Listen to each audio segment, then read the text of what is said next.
Hello friend, we have started our organization of data of today class. Yeah, last class में हम लोगों ने देखा था what is the classification and what is the organization of the data and all the things about it. Okay, so we start करते हैं कि कितना टाइप का सीरीज होता है, फ्रिक्वेंसीज होता है, तो उसके बारे में हम लोग देखते हैं. ठीक है, यहाँ पे बात करते हैं. जब सीरीज़ की बात करें, सीरीज़ जैसे लास्ट टाइम पे बात करते हैं कि सीरीज़ 3 टाइप का होता है: individual series, discrete series and the continuous series. जैसा बुक में दिया हुआ है कि इंडिविजुअल सीरीज होती है, फ्रिक्वेंसी सीरीज होती है. फ्रिक्वेंसी सीरीज भी 2 टाइप की होती है अपनी, discrete and the frequency distribution. In the first of the individual series में जितने भी डाटाज होते हैं वो टोटली क्या होते हैं, फ्री होते हैं. ठीक है, वो किसी पर डिपेंडेबल नहीं होते, वो इंडिविजुअल होते हैं, वो किसी पे भी कहीं पे बेस नहीं होते. एग्जांपल में जैसे यहाँ पे दिया हुआ है अपने को कि अपने को इन्फॉर्मेशन दे रखी कि marks in the roll numbers are the given in the question ना.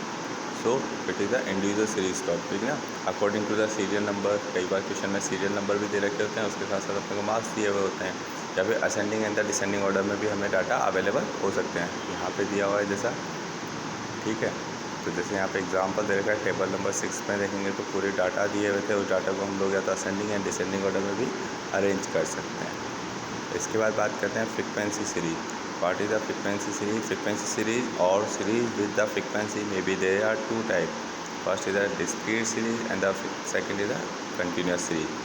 Frequency, what is the frequency? Frequency is the number of the time in the occur of the repeat itself. अगर कोई भी number 1 है, एक particular जो भी अपने पास data available है, उस डाटा में वो नंबर कितने बार रिपीट होता है, तो उसके बारे में जो इन्फॉर्मेशन लेना होता है वही हमारी क्या बन जाती है, फ्रिक्वेंसी का पार्ट बन जाता है. And second is the class frequency. The number of the times of the item in the repeat of the corresponding in the range of the value is equal to the class frequency. Class frequency जैसे बात करते हैं normally कि एक particular class होता है, उस class में कितना लोग एक साथ इन्वॉल्व हो सकते हैं. कोई पर्टिकुलर एक डाटा नहीं होता, बहुत सारे इन्वॉल्वमेंट एक साथ इंक्लूड करनी होती है. वही हमारी किसका पार्ट बन जाता है बेटा, क्लास फ्रिक्वेंसी का पार्ट बन जाता है. How can we calculate the tally bar? How can we calculate the frequency? If we want to be calculate the frequency, we have the 2 types. First is the tally bar ना. Tally bar, how can we make about the tally bar ना? tally bar हम लोग कैसे create कर सकते हैं? तो number first में हम लोग बात करते हैं कि जो भी नंबर्स हमारे सामने दिए होते हैं, tally bar is like a line method. यहाँ पे जब भी 4 इन द क्रॉस में is also equal to the 4 in the cross method. ठीक है, जैसे यहाँ पे अपने पास क्वेश्चन में इन्फॉर्मेशन दिया हुआ है कि अपने को जो भी डाटा दिया हुआ है वो डाटे को क्या करेंगे हम लोग, सबसे पहले तो लाइन से सीक्वेंस में लिख देंगे जो भी हमारे पास वैल्यूज़ होंगी. इसके बाद नंबर कितना टाइम हमारे पास रिपीट हो रहा है, उतना टाइम हम लोग क्या करेंगे, लाइन क्रिएट करेंगे 1 2 3 4. और when the we have the 5 number ना, then we have to be use to the cross line. या तो उससे क्या होगा, एक ग्रुप बनता चला जाएगा. उस ग्रुप के हिसाब से हमारा क्या होगा, पूरा का पूरा टेली यहाँ पे क्रिएट हो जाएगा. फिर इसके बाद बात करते हैं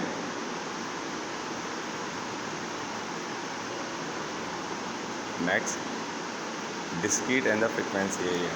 यहाँ पे एक एग्जांपल भी दिया हुआ था, जैसे 20 स्टूडेंट आदर class 11th have secured of the following marks. तो जैसे यहाँ पे अपने पास इन्फॉर्मेशन दे रखी थी, तो सबसे पहले ये देखना होगा कि कौन सा नंबर कितना टाइम रिपीट हो रहा है. तो वही चीज़ देखना होगा. जैसे अपन लोगों ने उसको असेंडिंग ऑर्डर में क्रिएट कर दिया. असेंडिंग ऑर्डर में क्रिएट करने के बाद जितना टाइम रिपीट हो रहा है, जैसे 11th की बात करते हैं, 11th कितना टाइम रिपीट हो रहा है, 3 टाइम रिपीट हो रहा है. 12th की टाइम बात करते हैं, 12th से कितना टाइम दिया हुआ है, 1 टाइम दिया हुआ है.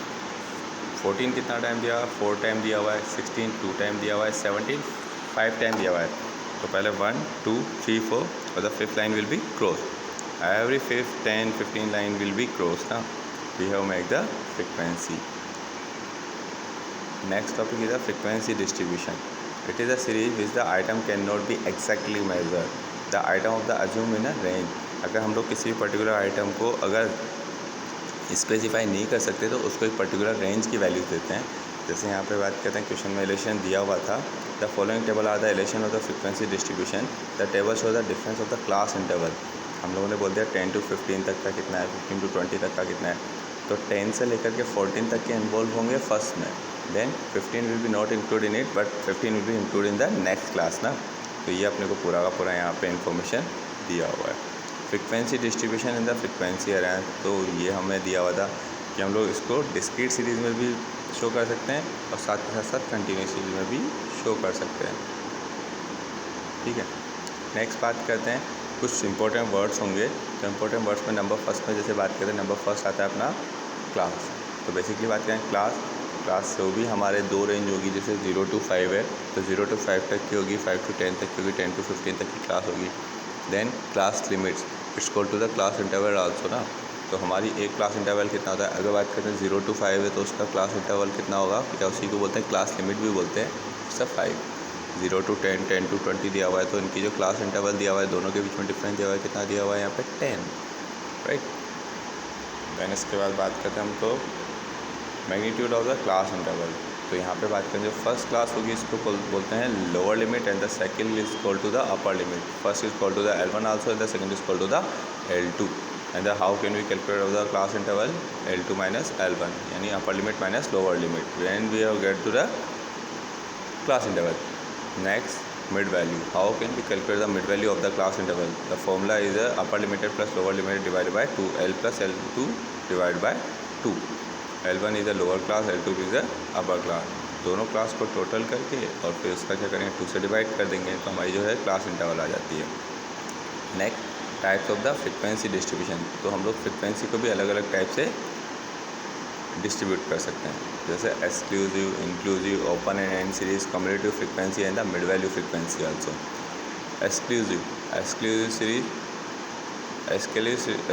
सीरीज दैट ऑफ द बीच of the every class interval exclude item corresponding to the upper limit. जैसे बात करते हैं कि जो भी हमारी एक्सक्लूसिव सीरीज़ होती है तो वहाँ पे जो अपर लिमिट की वैल्यू होती है वो कभी भी उसमें इन्वॉल्व नहीं होकर के नेक्स्ट क्लास में ट्रांसफ़र हो जाती है। जैसे 10 to 15 है तो 10 से लेकर 14 तक के आइटम तो उसमें इंक्लूड होंगे मगर 15 उसमें इंक्लूड नहीं होगा, 15 हमारी नेक्स्ट क्लास में ट्रांसफ़र हो जाएगा। ऐसे ही सारा क्लास दिया हुआ था। देन इंक्लूसिव सीरीज़ में जिसमें lower limit and the upper limit बहुत ज़्यादा इन्वॉल्व इन इट ना। तो नॉर्मली बात करते हैं कि अपर लिमिट और लोअर लिमिट दोनों ही उसमें इन्वॉल्व होंगी, ये बात करते हैं हमारी इंक्लूसिव सीरीज़ की बात करते हैं। Next inclusive series to the exclusive series, हम लोग इंक्लूसिव सीरीज़ को एक्सक्लूसिव सीरीज़ में कैसे कन्वर्ट कर सकते हैं, तो इसके लिए एक सिंपल सा फॉर्मूला होता है। जो भी हमारी फर्स्ट सीरीज़ है तो फर्स्ट सीरीज़ का हमारा अपर लिमिट और सेकंड सीरीज़ का हमारा लोअर लिमिट, इन दोनों के बीच के डिफरेंस को चेक करेंगे, इसके डिफरेंस को 2 से डिवाइड कर देंगे। देन जो भी वैल्यू हमारे पास अवेलेबल होती है उसको 2 से डिवाइड करने के बाद फर्स्ट टाइम माइनस करेंगे, सेकंड टाइम लोअर लिमिट में और अपर लिमिट में माइनस और प्लस कर देंगे, लोअर लिमिट में उसे माइनस कर देंगे और अपर लिमिट में उसे प्लस कर देंगे। All the class will get convert into the exclusive series. इसके बाद टोटल दिया हुआ था, यहाँ पे डिफरेंस दिया हुआ था, difference between the exclusive and the inclusive series, तो दोनों के बीच में क्या डिफरेंसेस होंगे वो दे रखे थे। नेक्स्ट टॉपिक लेते हैं open end series. Open and series का मतलब क्या होता है, जिसका first value and the last value, first class and the last class दोनों ओपन हो, उनको पैक नहीं किया हुआ है, वो बाद में चाहें तो हम लोग उसको क्लोज भी कर सकते हैं, equal to the open end series. Next cumulative frequency series. Cumulative frequency कैसे कैलकुलेट करते हैं, तो जो भी हमारे पास फ्रिक्वेंसी दिया हुआ है उस फ्रिक्वेंसी का नेक्स्ट क्लास से टोटल करते चले जाएंगे, इस convert into the frequency cumulative frequency equal to the CF also in the short ना। कम्युलेटिव फ्रिक्वेंसी में भी expressed on the basis of the upper limit of the class interval. तो normally का बात करते हैं तो इसको किस तरीके से सॉल्व करना है, जितनी भी फ्रिक्वेंसी होगी तो फ्रिक्वेंसी का टोटल करते चले जाएंगे, इस convert into the cumulative frequency. यहाँ पे अपने को एग्जांपल भी दे रखा है इसने क्वेश्चन में, तो वो सारे लेक्शन एक बार देखते चले जाएंगे तो पूरी की पूरी इन्फॉर्मेशन दे रखी है। अगर अपने को मिड वैल्यू दिया हुआ होगा तो मिड वैल्यू से हम लोग नॉर्मल फ्रिक्वेंसी कैसे कन्वर्ट करेंगे। अगर मिड वैल्यू दिया हुआ है तो सबसे पहले बात करते हैं मिड वैल्यू को चेकआउट करना है कि मिड वैल्यू में कितने का डिफरेंस चल रहा है। तो सबसे पहले मिड वैल्यू के जो डिफरेंसेस चल रहे हैं तो उनको देखेंगे। जैसे एग्जांपल दिया हुआ था 5, 15, 25, 35, 45 मिड वैल्यू दे रखी है, तो दो क्लास के बीच में कितने का डिफरेंस चल रहा है, 10 का डिफरेंस है, तो 10 डिवाइडेड बाय 2।